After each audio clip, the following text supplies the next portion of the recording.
On today's Maker Mashup, we're building a gigantic 3D printer filament hot box.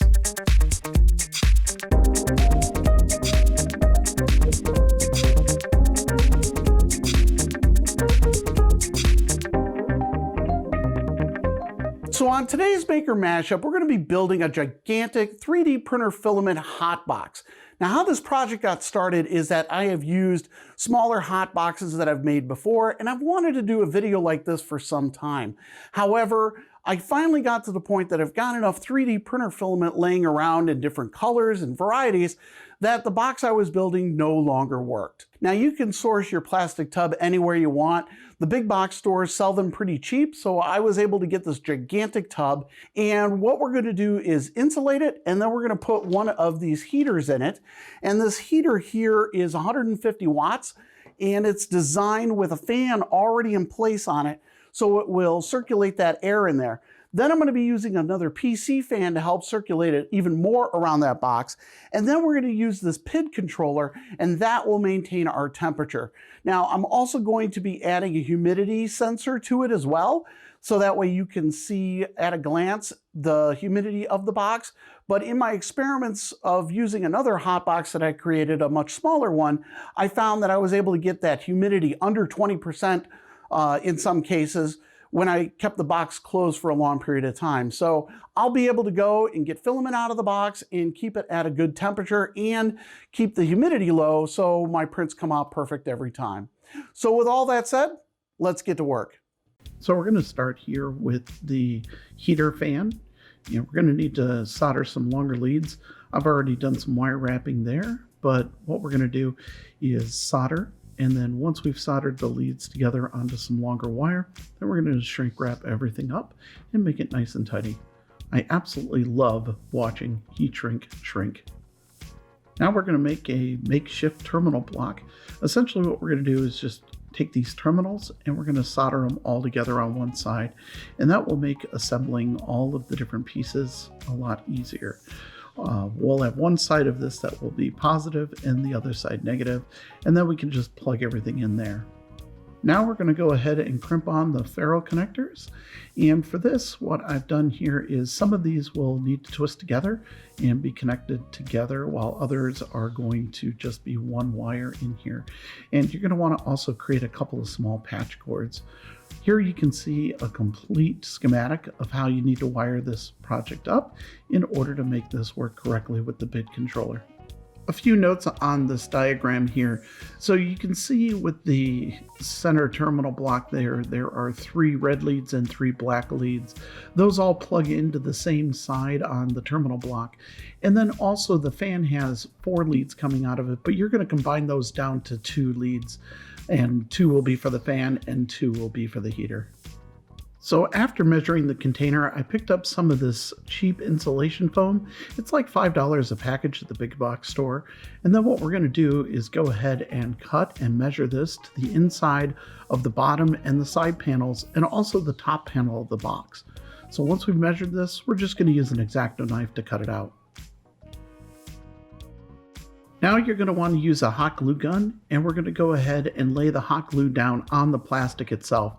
You don't want to do this on the styrofoam as it will cause it to melt. You just want to put some random spackling of hot glue down here, and then you're going to want to lay in the foam piece. You're going to now want to do this for all the rest of the sides, using the same process to insulate the box. This insulation does an amazing job for its cost. For only $5, it provides a lot of insulation and keeps that heat in there. The difference is that without this insulation, my test proved that the heater was running almost the whole time. Now with this insulation, and it's only about a ½ inch thick, the heater only then runs for a minute or 2 and then is off for a considerable length of time.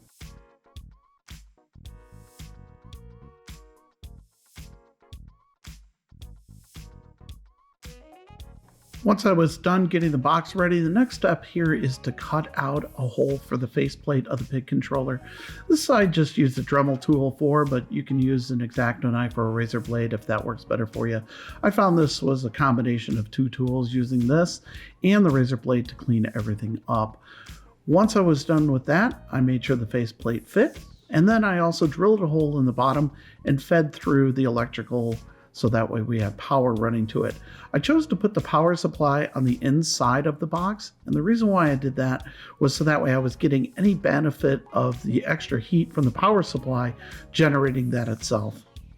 Now, for the safety of having both a heater and a power supply on a piece of styrofoam that doesn't tolerate heat very well, I chose to drill a couple of holes into this aluminum, and I used this on the bottom to protect the styrofoam from any heat generated from everything else.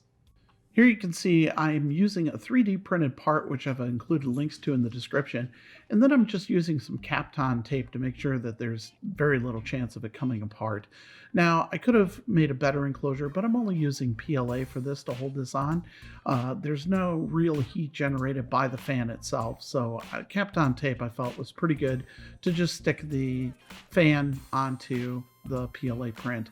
And then I'm going to go ahead and attach this to that metal plate, and then the power supply will rest on top of it inside the box.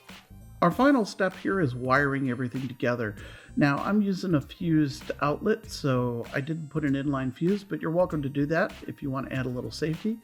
You can see here I've got the power supply sitting on top of that aluminum plate, and I'm going to turn that fan so it's blowing towards the filament. Now we're just going to go ahead and put the PID controller in here and add the faceplate, so that way it's got a nice polished look on the front.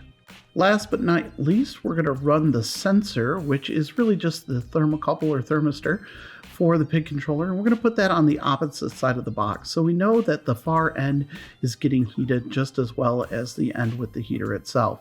The fan doesn't output a ton of air circulation, so I wired up a 12-volt PC case fan that I had lying around, and oddly enough, glue is just going to stick this to the foam itself. Make sure you're applying it to this and not the foam directly, otherwise the foam will melt. Then I'm going to put a little dab of glue on the top here just to keep the wires flowing the right direction towards the power supply. I've also got a large can of Desiccant in here. That helps dry everything out as well with the temperature control. So you're going to want to make sure that you put something similar in here. I've got a link to this one in the description. Last but not least, I'm just going to put a humidity sensor right here on top of the fan where it's easy to open up and read. You might decide to go ahead and put one on the outside, but I chose to put a bunch of stickers on the outside because I received these from virtually every single vendor that I ever purchased anything from. So I'm glad to be able to finally have a place for all these stickers. So I really enjoyed working on this project. I thought it was a very simple project to do, just expanding on something that I've worked on in the past. And using the off-the-shelf components made it even easier than my previous hotbox, which I had put together and written code and developed using an Arduino. So this was a much simpler way to go, and I think the results turned out a lot better. So with that's going to be the end of this video. If you liked it, make sure you mash that like button, and don't forget to share and subscribe to the channel so you don't miss future videos like this. If you need help building this project, feel free to drop into our Discord. It's an online makerspace where you can get help or even share your experience with others. It's a great place to hang out, so we hope we see you there soon. So with all that said, I'm going to say thanks for watching, and we'll see you next time.